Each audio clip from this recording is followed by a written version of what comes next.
joining me, Heather and Jessica. I'm so excited to be chatting with you today. This book has changed my summer, and I am so excited for it. I've been counting down the days.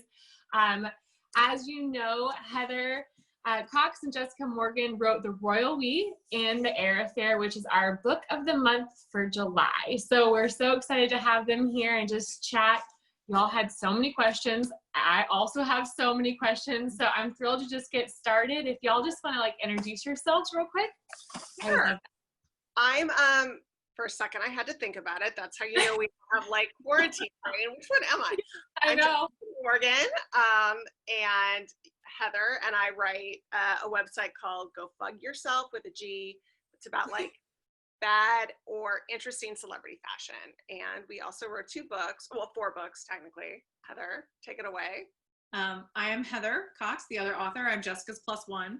And we wrote 2 young adult books called Spoiled and Messy before we transitioned into writing quote unquote adult books, which always sounds weird coming off my tongue, like, because it feels like I have to explain that it's not like 50 Shades of Royal Gray adult. It's just like regular contemporary fiction with protagonists at a certain age, but that doesn't roll off the tongue as easily as adult fiction. But yeah, so this is our 4th book together, and gosh, it feels good to have it out in the world. Oh my gosh, I have been waiting for this book for 5 years. I just looked back. The Royal We came out in 2015, which is wild because I read it, I think the year it came out. I was just saying before we started this interview that I have the first copy, like the first print. So it's like the old cover. I had to get a new cover when we picked it last year because it was, no one would know where to, like, that book doesn't look like the same book. So I've just been a fan for such a long time, so I'm so excited, and your website's amazing. It's so great. So I'm thrilled to be here today. So I wanted to ask you a couple of questions. We've interviewed you before on the blog, which has been great, but I think it's so interesting. We've had a couple authors that we've picked for our book club that have, or a couple of books that we've picked that have dual authors, which I think is so interesting. And I love just the fact that the 2 of you are constantly working together on the website, but you also write books together, and what a great team you are. Can you guys talk a little bit about just writing together and what that's like? You know, it's interesting. I think we got lucky in that, when through writing for the blog, we write individually on the blog, but when we were getting freelance assignments and we used to cover Fashion Week for New York Magazine. And when we did that, we would sort of have to merge our writing under one byline. And so, we started doing that in 2006, and we would write for them pretty regularly. And so our young adult novel came out in 2011, I want to say. Time has no meaning anymore, so who knows? But that was 5 years of us already being practiced at merging our writing styles and like understanding like how to work together, and how I'll start, and then when I peter out, I'll pass it over to you. You'll make what I wrote make sense, and then you'll add something that's better, and then you'll pass it to me, and it'll say this needs a button, and I'll try to come up with a button. Like, we kind of had figured out a flow, and I think that's sort of that's the beautiful thing about how long we've been working together and how long we've been friends, is that we had just kind of already figured out that you can't have an ego about it. Your end result has to be that this piece that has both of our names on it, or this book that has both of our names on it, has to make us both proud and has to do what we want it to do. And so if I write this sentence and I send it and it gets back to me and she's totally changed the sentence, I can't sit there and be like, well, what was wrong with my sentence? I liked that word. I really thought that was really good. Like, that's not a hill worth dying on. She changed it, and you know what? Oh, actually she was bumping on something. She was right. Let's just keep going and let's work it through. Like, these are all of our ideas into this big melting pot. Like, I think the first and foremost for writing pairs is you just can't get too possessive. And if you're possessive over something, you have to have a really good reason to want to fight that battle, because otherwise nothing's ever going to get done. Yeah, that's so interesting. I love hearing that you guys just pass things back and forth constantly. Yeah, I mean, we don't do that for the website. For that, we just kind of write our own thing. But yeah, for stuff like freelance work or for the books, it is just sort of like a constant back and forth of like, here's a big old chunk, fix it. And then the other person like fixes it. And then they write a big old chunk and they send it back to fix to you. I mean, that's how we do it. I think other writer pairs may do it differently. Excuse me. I know I have a pair of friends who write together. They're screenwriters and they write in a room together every day. And I'm like, I don't know how you guys get anything done, because we would procrastinate the whole time. We really would be like, I don't know how to do this scene, but I have to tell you about this crazy thing that my neighbor just did, or like whatever. The next thing you know, 45 minutes later, we've talked about like the guy I'm dating and Heather's neighbor and the pants we just bought, and we haven't gotten any work done. So I don't think we can work together, but I guess other people are able to do it. Yeah. Were you guys in the same room when you did the initial outline? So that's how you typically write, is you do a pretty detailed outline. Is that correct? Before you start filling in characters, and not filling in characters, but filling in all of like the inner parts of the book? Yeah, we do. We, the very first book we wrote, Spoiled, we had just sort of sat down and tried to barf out 50 pages of like a sample. Like, here's where this might go.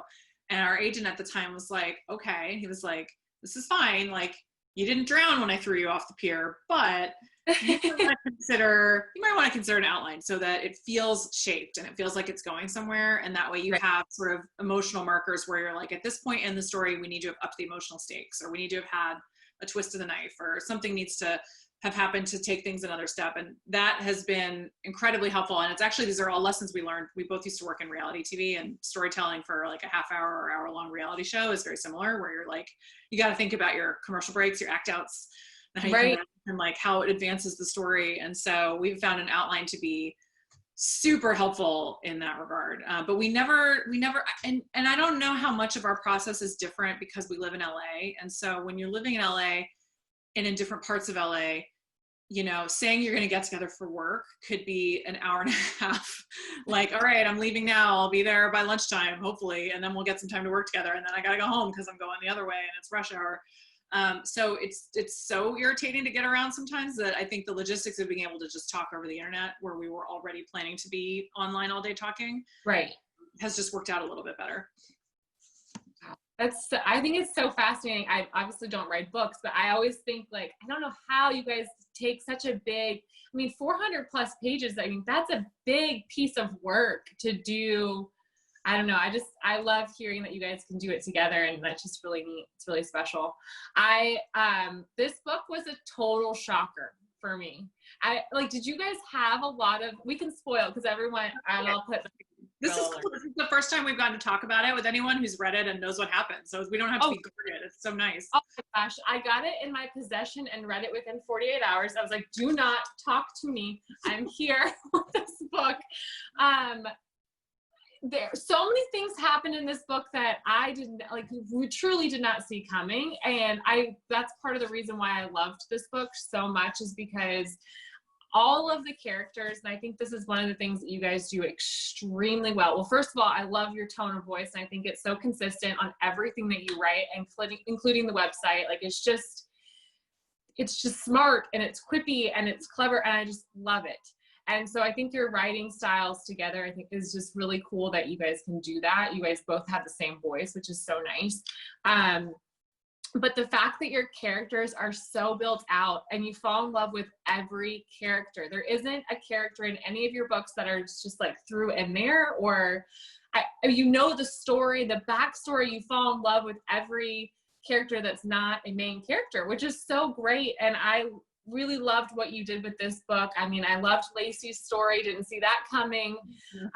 Obviously, Freddie isn't like, I feel like Freddie became a main character, even though he's kind of, would you call him a main character in the book?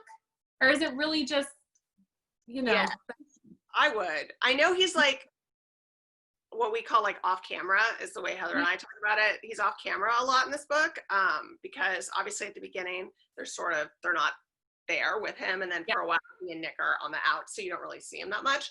But yeah, I think even if he's not there physically, he's like a very big presence in this story. So yeah, I would call him a main character, definitely. Oh, yeah. So I feel like you have 3 main characters then. Yeah, it's a fair number, because especially the things that they all do have ripple effects on each other in a major way, even if you don't count him as having, as Jessica said, as much screen time as the others. He was just as important a part of what we wanted to tell, because he was a hugely important part of how the last book happened and ended. Yeah, and felt like pretending that didn't happen. In real life, there would be a lot of carryover emotions from that. And like, you wouldn't actually be able to button up your feelings about it in one sort of emergency evening. You know what I mean? So I think it made sense to sort of make him just as crucial a part of this one. But I love that, but I love also what the ripple effect it did to all the other characters, which was so great too. And kind of we didn't just see the perspective of just those three and, you know, inside the four walls of the castle, like you kind of see, or the palace, you see, you know, like how it affects everybody else, which I thought was really great. But I would love to know, did you guys, when you finished up the Royal We, were you like, okay, we know exactly where this is headed? Did you have all these in mind? Because if you did, I feel like 5 years of holding that quiet is a lot. No, we never thought we were going to write a sequel. I mean, that's not totally true. I wouldn't say we never thought we were going to write a sequel, but we did not plan to write a sequel. So when we wrote Royal We didn't think we were setting up for a second book. So one of the reasons I think it took so long was because we had to like come up with a plot that we felt was robust enough to carry a whole other book. And I think we've all read sequels or seen sequels to romantic comedies where the plot is a little tricky. Because, you know, for the first book and in most romantic comedies or romances, the main driver of the plot is like, are these two people going to get together? You kind of know they are, but like, how are we going to get there? And we didn't want to write a book that just broke up Nick and Bex to like get them back together again as like an intellectual exercise. It felt like it was going to be phony. Like, this couple's not going to break up. So if they're not going to break up and the main driver of the plot isn't like, will they or won't they? What is the main driver of the plot? Like, what are our stakes? What is the problem that our protagonists have to solve? And I feel like it took us a really long time to figure out like what would be these people's big issue. And some of it is, I think I really like a book that's like Us Against the World, which I think is a little bit in this book, but you have to figure out like, what is the world? Like, what is their problem that they have to solve together? I feel like you had a lot of problems. I loved it. Like, I mean, they were very creative. Also, can we just say you were psychic a little bit? Which is wild. Were you like watching like real world things happening and being like, wait a second, did we just write this into existence? Yeah, we were like, nobody will believe this, because like we had written it and it was done. Right. We plotted it. It was, you know, and that was the piece of like the wanting to sort of escape the royal life, and then at the end sort of having big decisions to make. Those were all things that were already baked into the outline a long time ago, even if the outline itself changed how we got there. And when we had turned in our draft and everything had happened, and I think when we turned our first draft around Thanksgiving, I think, or am I making that up, or am I confusing that with the first book? No, I think but regardless, it was like 8 weeks or 6 weeks or whatever before any announcement was made from Meghan and Harry. And when that came out, we were like, oh my God, people are going to think that we were just like sitting at home, like typing, finishing the book. And we weren't. And it was nuts to have that happen again. Cause like to have it happen once with an American marrying one of those princes was bizarre enough. Yeah. We like, how else can we use our powers now? We'll take suggestions. I know our first book, Spoiled, is about a girl who discovers that her father is actually, who she thought was dead, is actually like the world's most famous action star. And it came out just as, you may not even remember this, there was a big news story that turns out Arnold Schwarzenegger had a secret love child with his housekeeper. Yeah, and so it came out like literally within like that 6-week period. And people were like, oh, did you know about this? We were like, no, how did we know about Arnold Schwarzenegger's secret love child? Like, it was a coincidence. So we are a little afraid we might be witches, is this. And only afraid of it because we obviously don't know how to harness our powers for like global good. Like we haven't been able to concoct a vaccine yet, or like a lady president or anything like that. We haven't been able to get out of 2020 yet. We need to work on that. We need to harness our energies a little bit. Yes, plot for like 2021 that just looks a little brighter. Yeah, just a little bit better. We just gotta like zhuzh this up a little teeny bit. I'm gonna write a book called 2021, and we're just gonna throw a bunch of stuff into it and just cross our fingers at least two of them. Sticks to the wall. Yeah. It's so incredible. I obviously read all the way through. I like to read, the acknowledgments and all the things. And I was just like, and I knew before you had sent the book that you had written it before everything had happened, which I just think is just crazy. And I'm sure it ran through your head that would make you nervous, but I think it made the book better. Like, I think it's just so cool because we had just seen it happen, and we, obviously love Meghan and Harry. So it's kind of like, you're rooting for those characters, and then in this book you get to actually feel what it's like to make a decision like that, and it's pretty cool. So I think it worked out. I think our big nervousness was that we didn't want people to think we had written it afterwards and that we were in any way like diminishing the decisions that Harry and Meghan had made, because obviously the characters in our book are not Harry and Meghan, and so they have different factors to take into consideration. They make a different decision, all that. But we were like, oh God, are people going to think that we're like, this is somehow our critique of that? And it wasn't at all. They were just completely separate and distinct. And so you just have to sort of cross your fingers and hope that people people understand the timing, and that it wasn't intended to be any kind of commentary. It was literally just, well, these are these two characters who are here in the line of succession, and this is their life, and those are the decisions that they're making, and they're completely not a commentary on anything else. I loved it. Another character development that I loved was the Queen and Beth. I didn't see her. She's so sneaky, and I ultimately in every aspect a queen. She, at the end of the day, she's just a queen, but I loved that character development and their relationship. And I know that obviously as you get through the book, you kind of know why she kind of digs in, but I feel like you see a softer side of the Queen, even if she's making herself be softer. And I would love to hear you guys talk about that, because I didn't see that coming either. I think writing the Queen was really fun, because, in the first book, she appears a few times and she's mostly terrifying and awful. And you don't really get to see her another side of her, or any of the rest of her personality, other than just sort of as an antagonist. She was always going to be a bigger part of this book, I think. But I think getting to write the stuff where she and Bex get really into, or Bex gets her really into the Cubs, is really fun. And some of this was, we kind of had to figure out a way for her to not be, for her to be off camera for a while. So that's why, she's in the coma.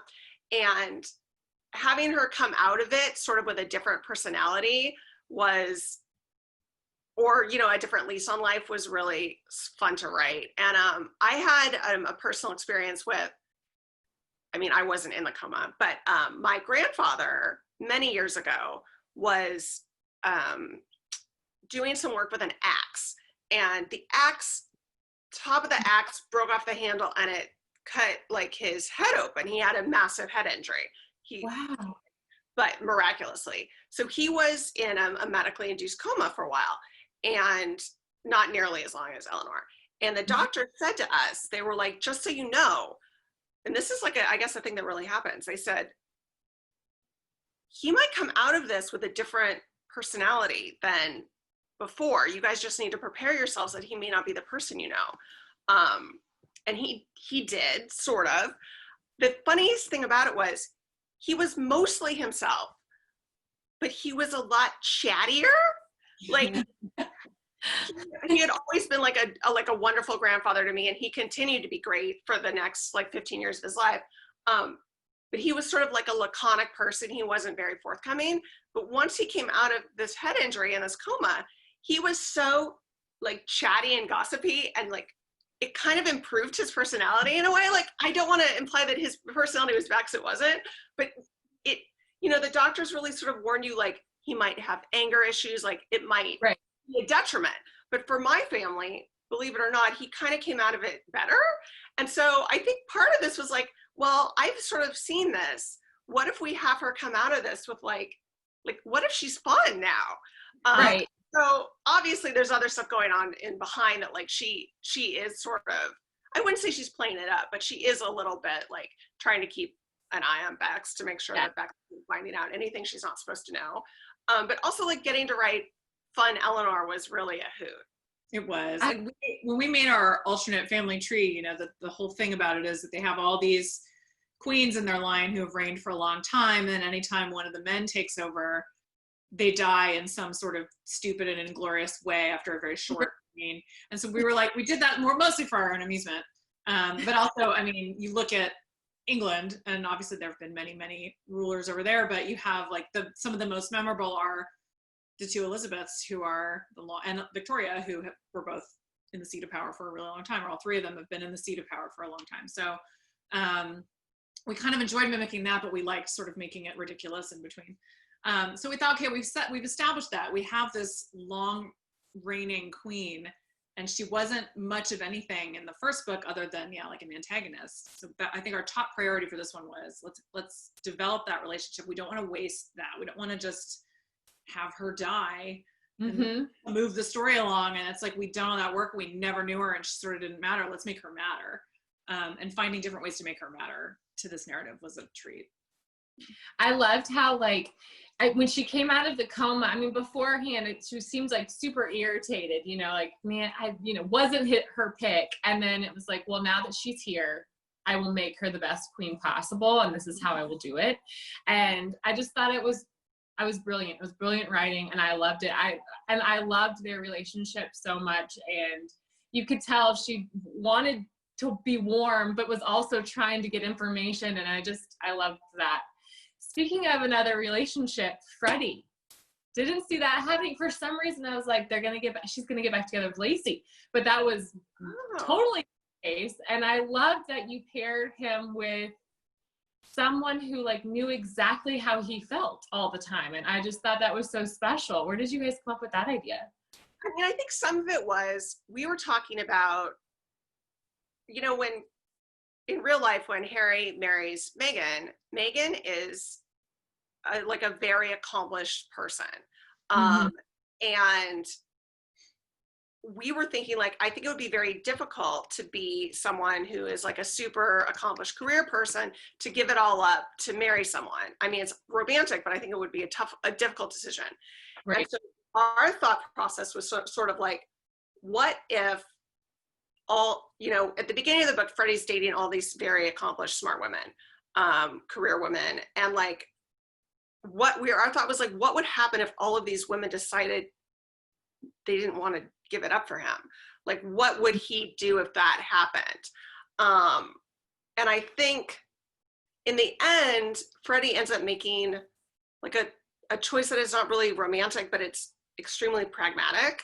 And so I feel like we're kind of taking that trope of like giving it all up for love and it works out great, and sort of making him make a decision that's like not necessarily based on romance as much as it is based on practicality, which is sort of sad.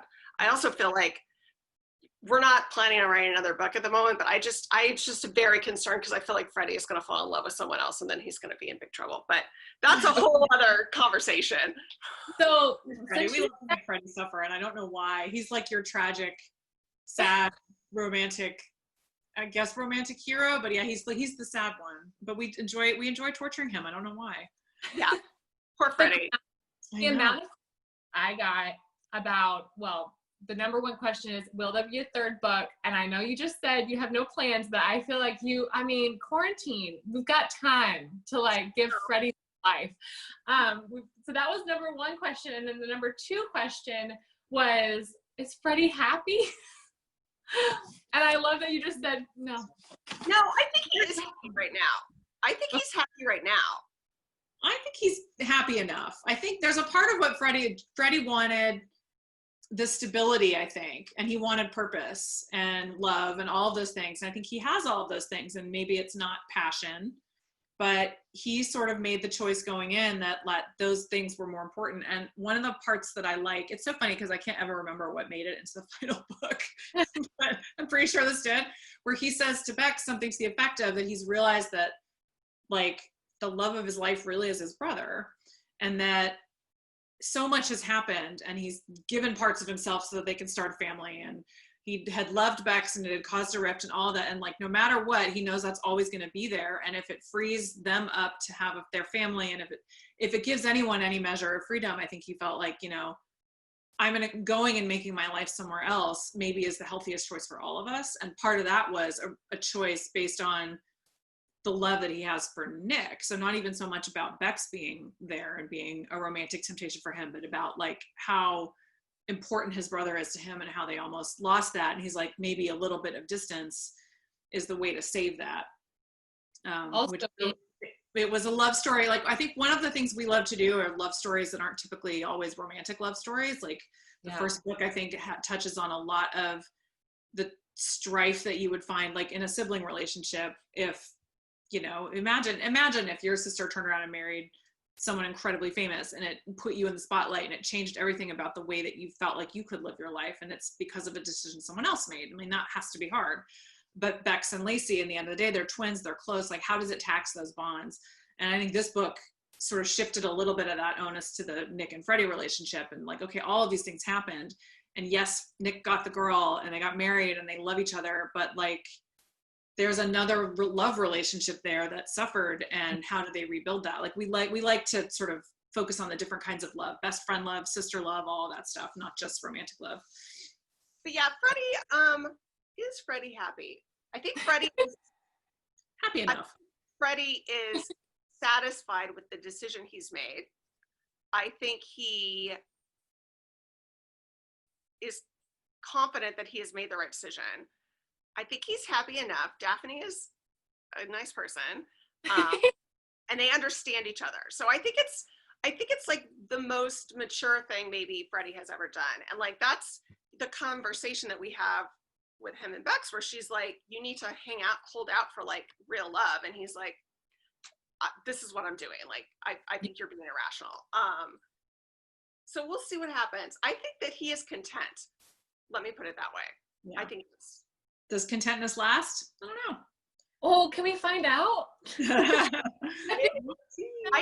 mean, I do have to think that at some point Freddie is going to meet someone that he feels madly in love with, and then he is going to be in a muddle. Yeah. I also about this. This is just like my low-key theory. Freddie is one of those characters where you worry, like everybody's watched those shows where there's a secondary or a tertiary character that they really love, and the writers clearly really love them too, and suddenly they become front and center in the story and it's not as fun anymore. And so for as much as you could make the argument, and we have, that Freddie is a major main character in the book, like we always worry a little bit that writing something from his point of view will reveal that in fact you don't want to spend as much time with him as he thought you did, and that he's better in measured doses. Yeah. So we're always trying to be mindful of that as well. Like, not only can we get inside his head and sustain it for a whole book, but like, is that too much of a previously good thing? Right. Yeah. Well, I love too at the end of the book when the queen is holding the babies and she's like, there's 3 queens in one room, and like how epic of like a visual that is. And I want to see, not that I want to see Eleanor not be around, but I want to see Bex as queen. I want to see what she does as queen. And I just think that's such a cool statement. And also I feel like you guys weave in some personal things, because you have twins. I do. Yeah. We did a lot of the NICU stuff. My husband just read the book and he got a little choked up at some of that stuff because it very closely resembled stuff that I did, up to and including, I can't remember if we actually had Bex do this or threatened to do this, but when I was pretty sure I was in labor, I got in the shower and shaved. I was at 31 weeks, so I was in a lot of denial. And yes. I wasn't having like contractions like you would imagine. And I was like, it's probably fine. And Kevin's packing the bag. I'm just going to shave because I was supposed to shave today anyway for my doctor's appointment. Like things that you think. Yeah. But it was funny because he came in right at the part where Nick tells Bex that he accidentally almost called Clive when he meant to call Scylla. Yeah. And that actually happened because I dated a guy who shared a first name with my father, and Kevin had my phone, and his job was to call my parents and Jessica. And when he went to call my parents, instead of looking under mom and dad, he sort of went to Alan for my dad's first name and almost called my ex-boyfriend to be like, Heather's over. And I was like, oh, if only we could do that. If only there was a name close enough to Clive. There is a name close enough to Clive. Thank you. Thank you, 2013, Heather and Jessica, for planning that unwittingly. So it's always fun. Like, and just a lot of the stuff with the, like, Bex's dad and baseball and everything is a lot of, it's very similar to how Jessica and her dad have a really tight bond over the Dodgers and talk about the Dodgers a lot. So it's been fun for both of us to throw in personal experiences where we can, not just because we want to write about ourselves, but just because they're the kind of things that enrich our relationships in real life. And I feel like they can enrich relationships on the page too. Yeah, absolutely. I'll dual citizenship as well, right? Yeah, I do. I'm very lucky so in that regard. Although I can't use it right now. I can't go anywhere. Okay, and I feel like I don't want to overtake everyone's time, but I do have another question about, I mean, was he ever going to abdicate the throne? That's like, because he just went away for a while, and I thought, okay, no, it's happening. He's not coming back. Did you guys twist? Well, we talked a lot about Richard never coming back. In fact, the funny thing is, Jessica and I talked about like we followed every possible plot thread at the beginning. Really? We were like, what if we ended this book? Because there's a line in the Royal We where Bex references how when they play God Save the King one day for Nick, she's gonna cry. And we were like, well, that's the end of the second book. And then we had to step back and we were like, we have to kill a lot of people for that to happen. So maybe that won't work. But we were like, what if Richard never came back? Would he do that? And we just kind of tossed it around. We really did. I feel like if Richard never came back, would Nick step up, or would he be like, well, it's wrong, like it's not, I don't know.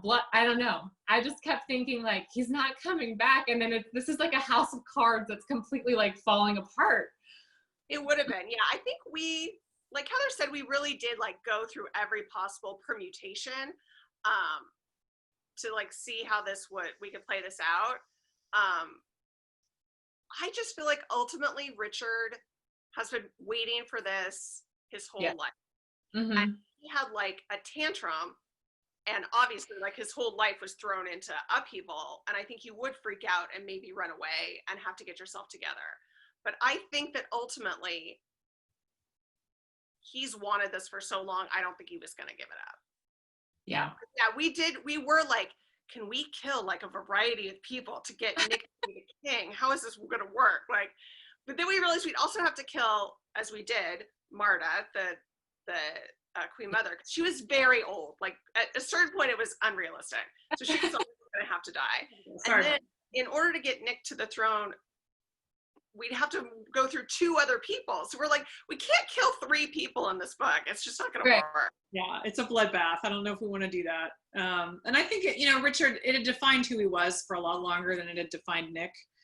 And and as much as we try not to, look at their real life counterparts because they're different people. There are times when you're sort of like, I mean, do you really think? I was like, I don't think Charles is giving this thing up. I don't care how many people say William's more popular. I don't care how many people say he's not popular or that he's too old or whatever. Like this has shaped his life for 70 years. And I just don't know if you walk away from that. But if you're younger, you're in your 30s or whatever, like you could make a different choice. And that's why we ended up having Richard stay, but then say to Nick, look, that was my choice. It doesn't have to be yours. Yeah, absolutely. Because I just feel like you wait your whole life. You're supposed to act a certain way because you're going to be king. And so you wait your whole life for it. And then you're just going to say no. Yeah. All that like opportunities. One of the things we love is like this notion of fame that is given and not requested. Yes. They're born into who they are, and whether you believe in that or not, it's a fact, and it has automatically made them super, super famous, and it's made them have to abide by, so they think, a certain code or just protocols or all that stuff, but it's made them who they are. And, I sort of lost my train of thought on that, I guess. But I think there's just something sort of interesting to how that shapes you and how it maybe denies you the chance to explore other parts of who you would be. And that's like, we see that a little bit with Nick in this book, where he sort of decides he wants a variety of hobbies. Yes, knitting, exactly, woodworking, whatever. And like, he just, because he has never, no one's ever really asked him, and he always, or he thought he'd get laughed out of the room if he ever wanted to try, and now he kind of has the freedom to just sort of be quirky if he wants to be, or he thinks he does, and he wants to find that freedom. And you think about that on a larger scale. William did at least get to have a job for a little while, although that was somewhat contentious, I think. But no one really ever, like, what did Charles want to be when he grew up? I don't know. Did anyone ask? Because he was going to be this. And so, I think it's interesting to think of, and that's the part that I really don't envy. There's a lot about it that I don't envy, but I think one of them is this is who you're going to be, so it doesn't really matter who you are.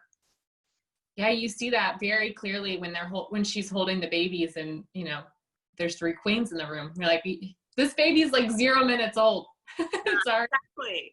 And she kind of doesn't get a choice about what she wants to do. Well, I think we've sort of set it up that Nick is going to tell them, and if she wants to pair off to America and become a photojournalist or whatever, she can do whatever she wants. I don't think they're not going to lie to them about it. But it is like I think as people who write about celebrities on a daily basis, there is that interesting push-pull between like royalty, who are famous just by accident of their birth, that they had nothing to do with it and they don't like deserve it in any way, it just happened, versus someone who like seeks fame, like an actor or someone, who not that they became an actor to be famous, but because that's like part and parcel of the job that they personally chose.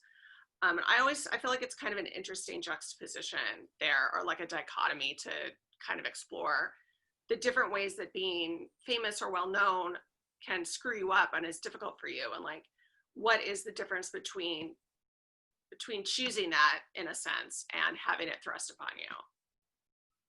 It's a big decision. And I felt for everybody in the book making that decision, because you have to you're making it for the rest of your family too, as a cups here. As Bex is pregnant too, they have to make that decision for their family. I mean, it's kind of crazy.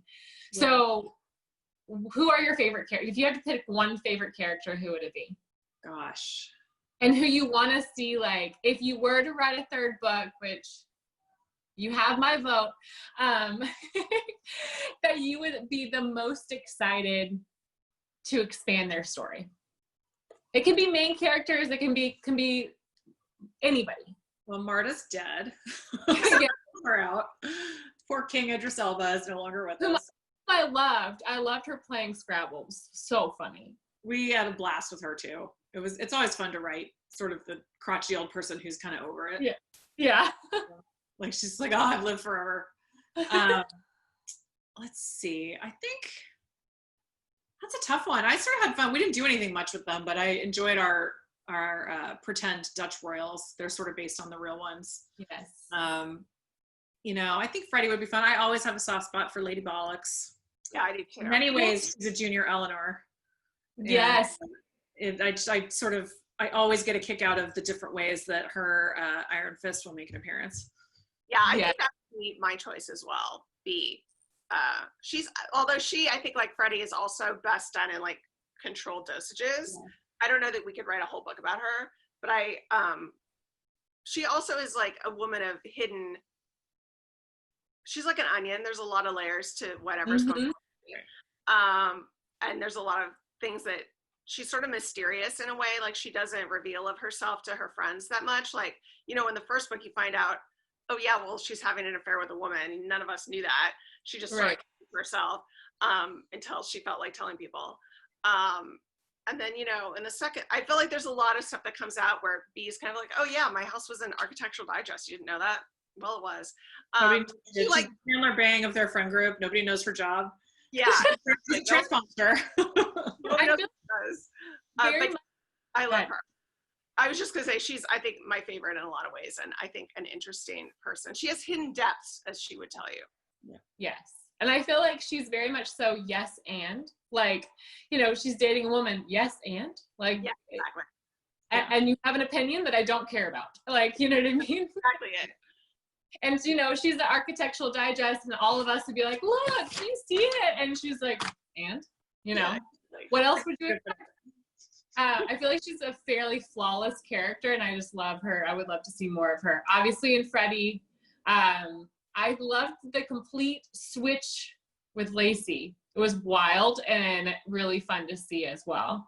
And that was a fun one. We had talked about that as, you know, Bex in the first book ended up kind of, I wouldn't say she's getting the life Lacey thought she was going to get, but she's certainly living on the bigger stage that I think Lacey always fantasized about for herself, and struggled when she saw her twin sister having all of that.